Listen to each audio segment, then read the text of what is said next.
Broads Media.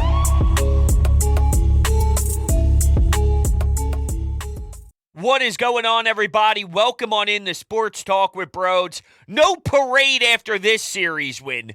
The Friday night game, though, holy hell, do they know how to make us hate them even more than we already do. When you go down 6-0, Zach Wheeler can't get even through 4 innings. Kyle Schwarber can't play left field. Ellis is getting picked off on the bases. That was horrendous, and they put us through hell, but at least they made up for it with the 4-2 win on Saturday afternoon in a bullpen game nonetheless. I mean, let's be honest. Who would have thought that you win the bullpen game and you lose the Zach Wheeler effort? You just never know. But it was incredible to see JT Realmuto wake up and Kyle Schwarber knows it's June. And in game 3, Sunday, we get Ellis going yard twice? Oh my God. Kyle Schwarber can do that in his sleep, but Ellis? What? Ranger Suarez gives you a lot of innings. Thank the Lord. He went 7. Only allowed 1 earned run. But this Nationals teams, they stink every year. This squad stinks. This means nothing to me. I'm not convincing myself that now JT is here forever, because I don't know if he could generate this success against a good opponent. What are the odds, just like we saw last year, that he leads the league in OPS for multiple months? It's a very hard order. It's a very hard thing to demand. And if he's going to be as awful as he has been, that's what he needs to do to have last year's success all over again. I'm not saying it's impossible. The story behind JT Realmuto is he has been through heavy waves and heavy doses of positive and negative stretches, similar to, and maybe sometimes we were blinded by it because there were others on this team that go through it in a very similar way. But Rhys Hoskins, if not even sometimes even more painful, was the Rhys Hoskins experience. And because Kyle Schwarber really only has a couple of results every time he's in the batter's box, that sometimes we let the JT Realmuto side of it slide under the radar because there were so many other players that were dealing with higher ups and downs. I don't know why. But if you go back and look, it's more intense than it has felt since he has been traded to Philly. I was kind of actually stunned on how extreme some of his stretches are. So, it's bound to happen, right? So we've been saying, maybe it is. Maybe we look back at the schedule and circle the series after they get embarrassed by their biggest rival in the New York Mets. And that's what turned it around. Look, the clubhouse can say what they want. Sometimes you're going to get swept on the road, and sometimes there's a team that's going to beat your ass 3 games back to back to back. But you have to have the culture to respond to it. Well, okay, if that's what you want to say, fine. I have no issue with him saying that. Just like I don't have a problem with JT Realmuto saying I've been playing this game for a long time. I'm at this point in my career for a reason. I'm not going to overreact to how poorly I'm playing right now. I'm not going to have a knee-jerk reaction. You're only 1 hit away. And it always seems like you're way farther. It always seems like you need a lot more. You don't. I've seen it all. I've had it happen to me literally multiple times every year. Okay. Whatever you want to do to motivate you or the team or to try and inspire the guy next to you, whether you use the media publicly, or you say it to their faces, or a mixture of both if you're a leader on this squad, you just have to put it together. So whatever it takes for you to get there, by all means, do what you got to do. But you can't have these type of responses to the media and have the press conferences in front of your locker and say all this positivity, rah-rah stuff, and then follow this series up with something disappointing against the Tigers in this 3-game set coming up. Because at that point, you basically shit out your mouth. And it's going to make it that much harder and that much more difficult for me to believe you the next time. That's why I'm not believing it now. Okay, maybe it is. Maybe it is the time that is important and we go back to and say this was the big series. Maybe. But until I see 4 series wins in a row, good luck getting that out of me with a definite. Well, you know what? I'll shrug my shoulders and say, okay. Definitely not putting my toes in the water. I don't even have my toes in.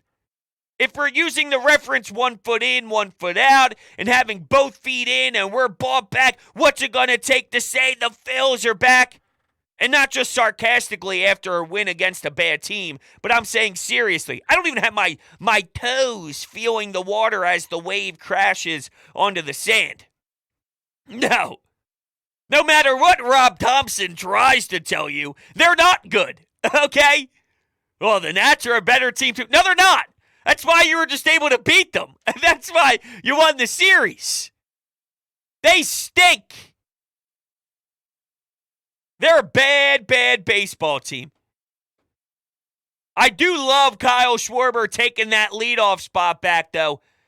I think that's what's going to put this team in the best position to succeed moving forward.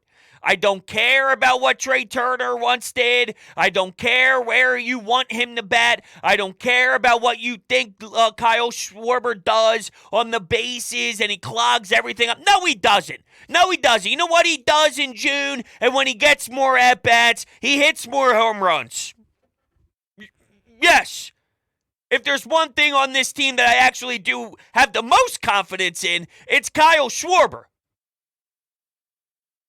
He's more comfortable there. Let's not get too cute. Let's stick to what's grooving.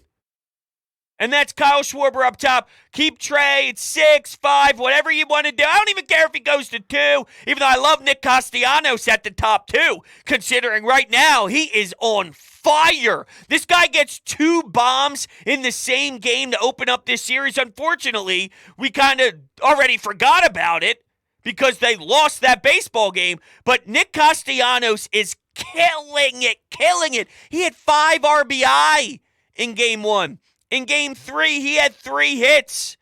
He's doing everything. This is it. This is what you anticipated when you're Dave Dombrowski and you brought him in and had him sign the contract. It's unreal. So get him, get Schwarbs up top, let Bryce stay in his 3-hole. I don't know, see if you can milk more out of the JT streak. Put him in more positions and see if he can snag it and run with it and give us something. Give us 2 weeks. Give us 3 weeks of producing and knocking in runs. None of this trash 3 for 36 garbage. Let's go. Let's get some extra base hits. Let's get some power. The ball jumped off his bat. Just please let it jump off your bat against an opponent I can at least respect. I don't even know what the Tigers' record is. I know it's not good, so it's not as if another team is coming in here that's going to move the needle for me much. They're 26-31, which is almost very similar to the Phillies, who are now 27-32. But you're facing Wentz, who's got a 7.28 ERA, a 1-5 record, a left-handed pitcher, against Aaron Nola. You can't win, though, if Zach Wheeler goes 3 2/3, gives up 7. Your defense did not respect your starter. And Kyle Schwarber, you want to discuss routes.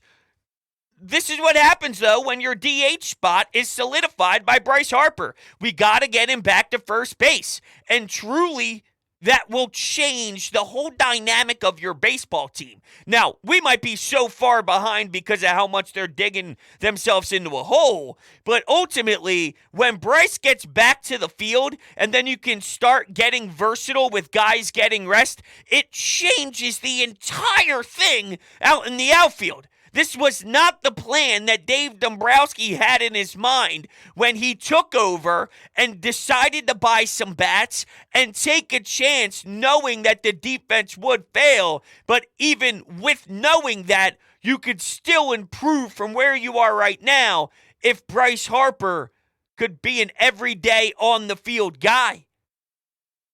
So that put everybody in the mud and got them stuck.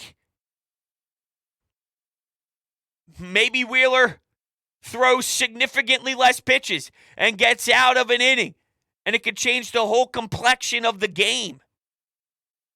So I'm aware that his teammates decided to hurt him.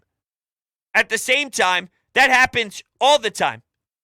That's the name of the game. What can you do when adversity hits? And I know that Zach Wheeler's extremely talented. If adversity hits, I've seen him a billion times get a ground ball, and now it's a double play, an inning-ending double play. He gets a huge strikeout after a leadoff walk, or he walks 2, 0 outs, strikes out 2, gets a pop-up to get the third out, no harm at all. He didn't have that killer in him. He didn't look sharp. Ranger did. I'm done with the Covey experience, by the way. Game 2, he gets the ball when the score's 2-0. Trey Turner actually got an RBI double, which was electric. JT in the 6th gives you the lead back 3-2 after Covey pissed it away. We got to stop. We have to stop. It's totally unacceptable. I know that Dave Dombrowski is intelligent. That needs to change, though. That doesn't mean he bats 1,000. Dave Dombrowski is not playing smart president of baseball operations when he puts Covey on the mound. Here's a stat, though.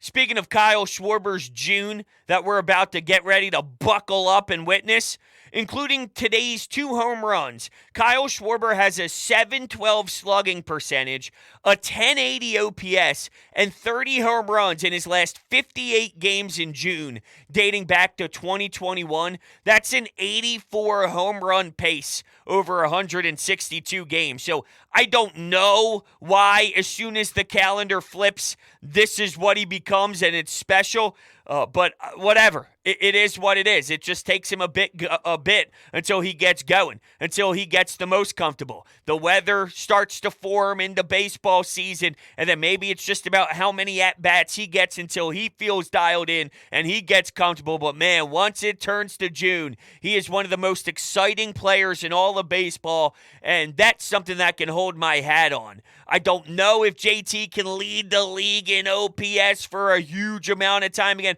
I don't know about the starting pitching turning it around. I think that the real damage has been done by how late they went into the postseason last year, and they just don't know how to recover. I think they're learning on the fly and trying to adjust to this, but because of their whole entire kind of schedule that they played in their offseason and the cards that they played, the hands that they were dealt, they're really having a hard time on getting their arms back to where they need them to be. And, now the hitters are up to speed and they're starting to time things out and get themselves going while the pitchers are taking a way longer process to get to their top game. And I could believe it all I want that they're too good to pitch this way for super long. But, a start here and there by Aaron Nola just isn't enough. That's not going to cut it. What we need is 5 in a row, 6 in a row. And then if a stinker happens after 6 straight, fine. I can live with that. It's every other. And sometimes it's even worse than every other, depending on who it is. It looks like they're going to have a chance to skip the 5th spot in the rotation. You may have to. Or you go with the bullpen game again, but you just don't go to Covey. You do what you did with Matt Strahm and whatever. I mean, if you have to start running him into the ground, you really don't have many other directions to go because nobody is stepping up. Think about it. That fifth spot, if anyone had something, if anyone available had something, they have a Major League Baseball spot waiting for them. But clearly there's no one that they feel that confident in. They went Matt Strahm for 2, Vasquez for 1, Covey for 2, 4 hits, 2 earned runs, Marte for an inning, Gregory Soto for an inning, Sir Anthony for an inning, and then Craig Kimbrell, Mr. Reliable, as we like to call him here, comes out and shuts the door. But is there someone instead of Covey that you can get 2 innings out of? Could you go 2 innings with someone else that you selected? Maybe a Vasquez or something along those lines. I don't know. Alvarado's getting his outings to get his rehab started, which is a huge addition when he gets back. It's tough because as much as I want to say skip the spot, how much could that benefit a Zach Wheeler or an Aaron Nola? If you could find someone to eat those innings. You also don't have the luxury to do that because you've been losing too many baseball games. Do you see the issue here? You see how this gets a little bit more thought-provoked? Or it's more thought-provoking? Let's go to the Anytime Hotline. Let's listen to the reaction from some of these games over the weekend. We'll start off with one from Sunday afternoon after the series ended. Another day, another disappointment from this disgraceful baseball team. And to be honest with you, I don't really... I apologize. I'll start with the one from Sunday. I clicked the wrong one. Here we go. Well, Hunter, that's 2 wins in a row. Like I said before, I'm going to keep this kind of strict, stern tone on this Phillies team. 2 wins in a row.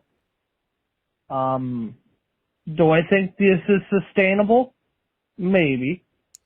Do I think they can make the playoffs? Prove it to me by this summer. Prove it to me by through June and July. All the way up to the end of All-Star break and the trade deadline. Prove to me that you can get your starting pitching back on track. Prove to me that you can get your hitting back on track. And let's see how this bullpen holds up. Let's see if Rob can get us back. I know I've bitched about Rob, but let's see. Well, basically what you said is, can every single aspect of your squad, except for your bullpen, which you think is reasonable, but you wonder, can they hold it together and not fall apart? Because if you're putting all the pressure on them right now, that's added layers to who they are. And then by the time others turn it around, they might be crashing and burning because you had to ask them to do so much, which if you're just following the flow of what this team has become, it's really a team that when their bats are alive, their pitching is dead. When their pitching is sensational, their bats are one of the quietest we've seen throughout the league, and some of the most powerful hitters this game has seen is striking out and looking fooled and then letting guys stay stranded. If they happen to come up with the few on base in scoring position, they just completely fall flat. So it's very inconsistent all the way around. You're asking this team to prove every aspect. The manager, you don't believe in Rob Thompson, so you're questioning Rob Thompson. Can their hitting stay hot? Can their pitching turn it around? Their defense is always probably going to fail more times than be elite and ridiculously absurd. You're going to have the hiccups and then ask your offense to make up for those deficiencies, but that's a lot easier if your starting rotation was smooth. Here's breaking news for you. They're not smooth.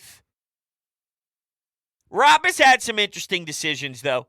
When he pulled Brandon Marsh for Ellis, the first time Ellis got a crack at it, Brandon Marsh has been performing for you and been one of your, most successful hitters, I'd say, at this time. goes with Ellis, gets jammed, attacks early in the count, the game's over, and you lose one. Well, what are we doing? Brandon Marsh is significantly more important than Ellis. I don't care that you want to show the new guy that you'll put him in certain positions. You know what I want? I want our true center fielder who's going to be very valuable to this franchise and in this Phillies uniform to get the nod. That's what I want. He's more deserving, no matter what. Now, it makes Rob's life a lot easier when you're missing left-handed pitching out of your bullpen and the Nationals blow. I mean, that's going to make decisions that much easier. You don't have to overthink. It's just what it is. It's kind of laughable and it's embarrassing, but it's what it is for the Washington Nationals. Gives you more freedom. Covey, come on, Rob.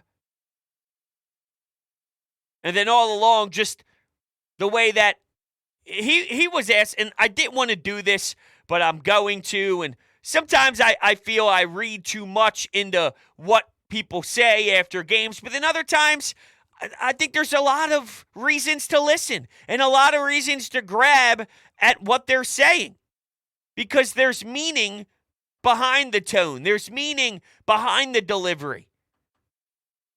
How are they feeling? What are they thinking when they're going through these tough times? And Rob was asked about being involved and being around a team that is so wildly up and down. He's like, I've never really been a part of this before.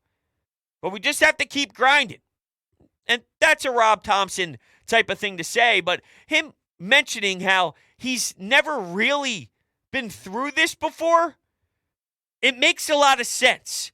Because Rob wants to play the same exact role and be the same exact person on who he was last year. And it worked tremendously because you were taking over for a robot. You were taking over for a man that had one conversation with Nick Castellanos, a big-time signing. How could you only speak to the guy just a handful of times? How do you not connect? How do you not have a relationship? How do you not get close to a big bat that's basically a star for you? Nick Castellanos comes over here. You're Joe Girardi. You're the manager. You should be looking at that guy as one of your stars. And you barely even communicate? That's unacceptable. Realistically, that's a fireable offense, and that's why he's no longer in the league managing.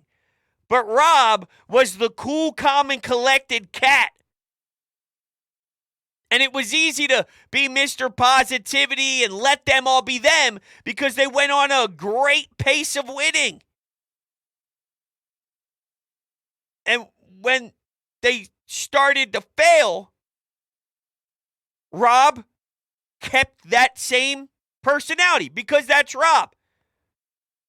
But as he tries to talk through the rough post-game pressers, his inexperience of these high ups and downs are shown because no one truly believes that heading into the last place matchup series with the Nationals, you say, oh, they're a good team.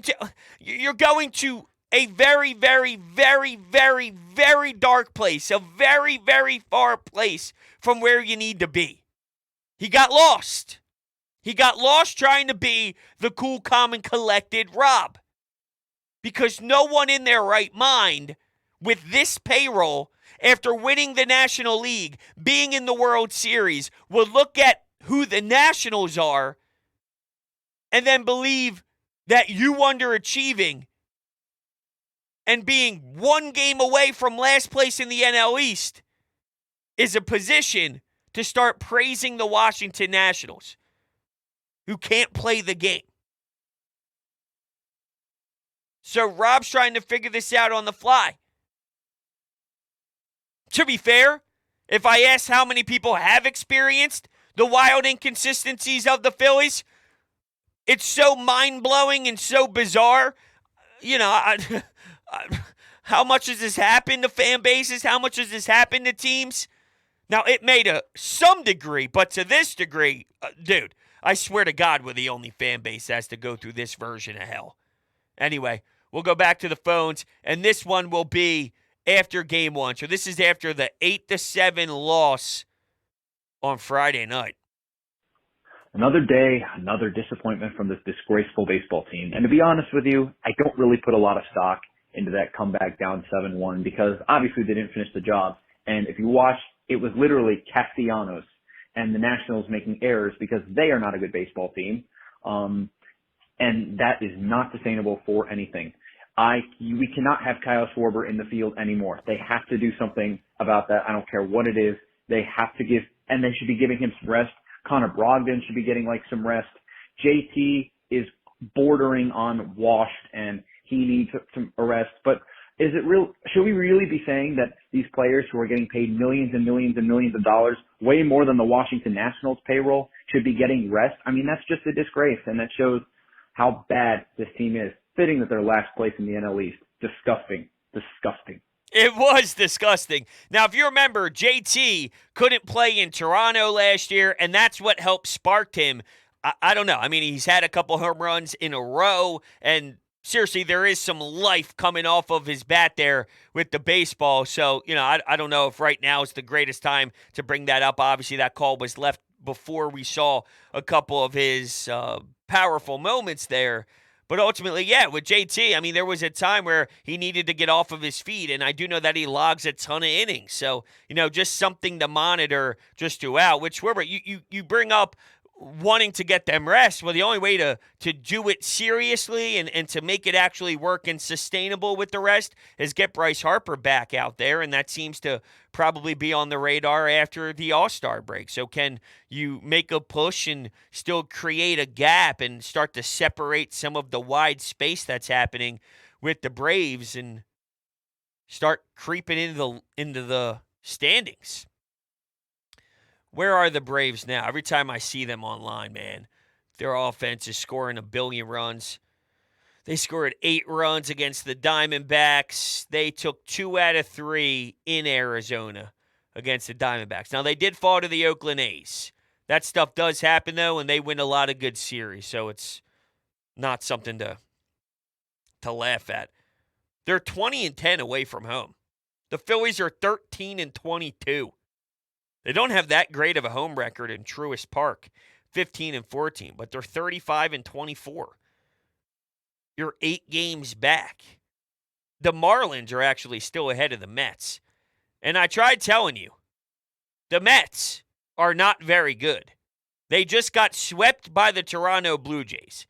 And yes, the AL East is stacked. And the Blue Jays are 33-27.